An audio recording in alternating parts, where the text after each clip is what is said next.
তো বাংলাদেশের বাজারে লঞ্চ হয়ে গেল রেডমি 13। 17,999 টাকায় পাওয়া যাচ্ছে 6 128 ভেরিয়েন্টটি। 128 ভেরিয়েন্টটি পাওয়া যাচ্ছে 19,999 টাকায়। তো মোটামুটি ভালো মানের দামই ধরেছে তারা। এই ফোনটি কি আপনাদের এই দামে কেনা ঠিক হবে, নাকি এই দামে আরো ভালো ফোন আছে? আর এটা বাদ দিয়ে সেগুলো ফোন কিনবেন কিনা, আর এই ফোনটির ডিসপ্লে কেমন, ক্যামেরা কেমন, পারফরমেন্স কেমন, গেমিং কিরকম করতে পারবেন, ব্যাটারি ব্যাকআপ কেমন দেয়, তো সবই আজকের এই ভিডিওটিতে আলোচনা করব এবং শেষে জানিয়ে দেব এই ফোনটি আপনাদের আদৌ কিনা ঠিক হবে নাকি অন্য কোনো ফোন নেবেন এই দামে। তো আপনারা এই ফোনটির ডিসপ্লে হিসেবে পেয়ে যাচ্ছেন 6.79 ইঞ্চির ফুল এইচডি প্লাস রেজলিউশনের IPS LCD ডিসপ্লে। আর ফোনটি থাকছে 90 হার্জ রিফ্রেশ রেট, আর এটি থাকছে মিডল পাঞ্চ হোল ডিসপ্লে। আর ক্যামেরার কথা বলতে গেলে এই ফোনটির পিছনে পাচ্ছেন দুইটি ক্যামেরা, যার মেইন সেন্সর হচ্ছে 108 মেগাপিক্সেলের, আরেকটি থাকছে 2 মেগাপিক্সেলের ম্যাক্রো সেন্সর, তবে নেই কোনো আলট্রা ওয়াইড সেন্সর। তো এই ফোনটি ক্যামেরা দিয়ে বাজেট অনুযায়ী মোটামুটি মানে ফটোগ্রাফি করতে পারবেন। আর ফোনটিতে আপনারা ফুল এইচডি ভিডিও রেকর্ড করতে পারবেন।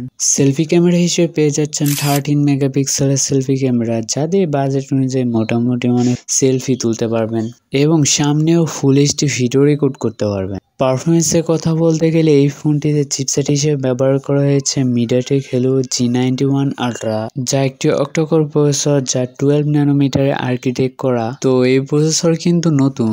এই চিপসেটটা মিডিয়াটেক হেলিও G99 এর থেকে পিছিয়ে আছে এবং G88 এর থেকে একটু এগিয়ে আছে। তো এই ফোনটিতে আপনারা মোটামুটি মানে গেমিং করতে পারবেন। আহামরি অত ভালো পারফরমেন্স না পেলেও মোটামুটি মানে পারফরমেন্স পাবেন। তবে যদি এখানে G99 প্রসেসরটা দিত তাহলে অনেক ভালো পারফরমেন্স পাওয়া যেত, আর G99 দিলেও হয়তো দাম 20,000 টাকার উপরেই নিত।